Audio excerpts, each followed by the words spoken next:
Alhamdulillah është shumë mirë për shkak që kur nuk jam ndje paragjikuar për shkak që e vënoj shamin. Mhm.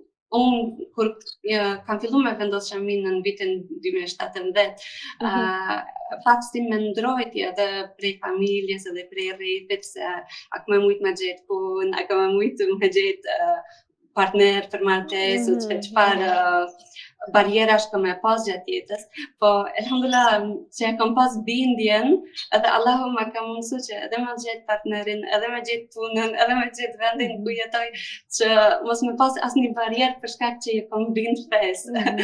To, elhamdulillah është gjithçka që shkon mirë, për shembull, në çdo vend ku shkon, sikur në qendër tregtare, sikur në park, ke mundësi për më u fal, për më marrë avdes, janë vendet e përcaktume, sikur në punë nuk të pengojnë, për shembull, për kur është vakti namaz me shku me u fal. Elhamdulillah ka lehtësime ma shumë për kur është praktikimi i fesë, nuk të penalizon që ke mbulesën ose diçka tjetër.